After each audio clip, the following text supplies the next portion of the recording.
Melody Young, the director of the Ross-Chillicothe Convention Visitors Bureau. I always mix that up. I should know better.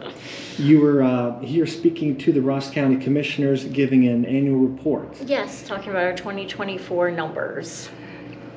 And they help fund the Visitors Bureau, so yes, they give us 95% of our funding. So when you stay at a local lodging facility, hotel, Airbnb, bed and breakfast, cabin, you pay an additional 4.25% to Ross County. Again, this is not paid by the property owner. It is paid it's paid from the guest, sort of like a sales tax would be at Walmart. And then that 3% is moved over to the Convention and Visitors Bureau to pay for our marketing efforts. So it's not that the commissioners directly fund you, they handle that That's tax. Correct, yes. They collect it quarterly. So they collect 4.25%, and then 3% is passed on to our office. And again, that's just from visitors that has visited and stayed overnight in our county. Okay. So in 2024, we had our largest annual contribution from the county, and that was a little over $500,000. And then the city invests $50,000 in our marketing efforts. So that gave us a little over $551,000 this year to help market our county. So there was a 6% growth year over year on lodging tax. There was a 25% growth on short-term rentals. So 25% more short-term rentals has come to our county in the last year. Which would include the B&B phenomenon? Yes. So a lot more short-term rentals which is a great thing for our county. It gives our visitors lots of lodging options. If you don't want to stay in a hotel or you don't want to stay in a bed and breakfast, you have lots of opportunities throughout the county to stay in these short-term rentals. And with Hopewell, they had a 43% year-over-year growth, and we're attributing that directly to the World Heritage inscription. Was that anticipated, that amount of growth? We were anticipating 30%. This sort of our figures was from what we've seen other World Heritage sites do year over year. So 43 was very impressive. A lot of that came from school group tours, and just a lot more people just, oh, I heard about it, let's see what they have to offer. So we had a couple in last Monday from North Carolina, and they came here just to visit the 7 World Heritage sites.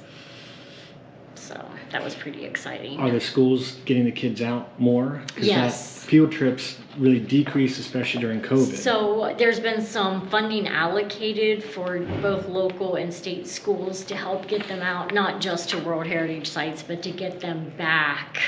COVID really hurt because so much stuff was done on Zoom, and the school's like, ooh, I could save money. I know that Adina Mansion and Garden last year funded some grants for school groups to come back, and we hope to see that continue. Okay. Any other high points? I said, no, I don't think so. You can read it in the report if you want to add anything. We do have a new hotel being built right now. I'm sure most people are aware of that.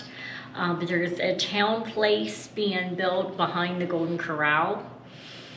So we anticipate about a year from now it should be opened.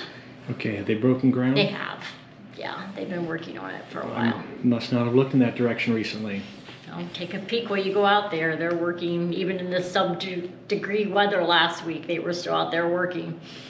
I think I had heard about that maybe a year ago. Yes, so it's called Lucid Hotel Group out of Springfield is building it. So how many hotels would that give us? That would give us 9. And Yep. still room for more? Definitely room for more, and definitely room for more short-term rentals. Okay. And we have a new sign that just went up on 23 South saying welcome to Chillicothe. So we expect that sign to be completed this week, but everyone take a look. It's large, can't miss it. South or north? It'll be coming south. So if you're coming 23 South, it's just adjacent from Adina Hospital. Okay. I saw the foundations being poured maybe a month ago, and I wondered. Yep, the sign is now up. We're just working on the base and to get some lighting out there. Okay. Did I hear you right? Every dollar you spend every dollar we spend on marketing, $66 is returned to the community. So whether that's spending money in a hotel, a store, a lodging facility. So there's not too many things you can invest your tax dollars on and say, wow, we actually are seeing a huge impact right here. Okay. Our new trolley, you said it actually brings people back. It does. So people are amazed. Maybe they've already planned their trip here and they're leaving it and they see the trolley all the time. They're like, oh my gosh, I had no idea you had a trolley. We've got to come back, do that. We got to bring our grandkids. We got to bring our kids. So yeah, the trolley is becoming, now I just need to get the trolley more than 8 blocks. We need to expand it out to our other attractions too. Well, are there plans for more trolleys? There is talk about that with the Appalachian Grant as we move into the park, but we'll wait and see how that funding plays out, if there's any money left. Okay. You also mentioned that Downtown Chillicothe Inc. has helped a lot. Yeah, the Downtown Chillicothe group, Tiffany Baldwin's group, brings a lot of events in town. So she brings the Brew Fest, she brings the Sands in the Street, several events. And the Sands in the Streets has really lowered our age group of in a folks good way. In a very good way. So we're seeing that 25 to 37-year-old coming to those events. So again, once they visit, people want to come back. They want to see our restaurants. They want to go to the breweries. They want to know what else there is to do. So it's, yeah, her group has really helped us get a younger demographics in here. So we're getting people with money burning holes in their pockets, and they want to get out and experience. And they want to spend. Are they coming from this community? Are they coming from Columbus? All over. So we had people, I know for Sands in the Street last year, Cincinnati,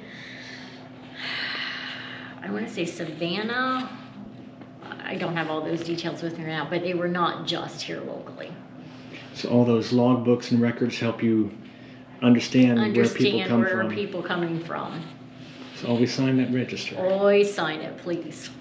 You mentioned that I think your delayed wayfinding sign money was put into National Geographic. There was $34,000 left. So this, if you remember, the city, the county, and the Visitors Bureau all put $200,000 into the wayfinding project. After the signs were completed, there was $34,890 left for each entity. So we reallocated our funds, our $34,000 to marketing. And the commissioners did the exact same. So the $34,000 that they would have gotten back said, okay, we will let you keep that money, and we are doing a big push both digitally and print and National Geographic. So advertising? Advertising. And the city right now is trying to get the bridge sign done. There's some engineer work that has to be done on that. The recreational trail. Yeah, so we're trying to work on that piece with them as well. Okay. Any guess when that might be on display? I wish I could tell you. We're still waiting, like I said, for the engineer to sign off on it. Any other thoughts about your annual reports? No, I don't think so. Like I said, right now our grant assistant is available. So if anyone's having any events and needs help with marketing, we have $25,000 set aside. Applications on our website at visitchillicotheohio.com. And our Pineapple Awards nominations are also open. So all the best of the best. Get your nominations in. I think we have PSAs for both of those on the radio. Perfect.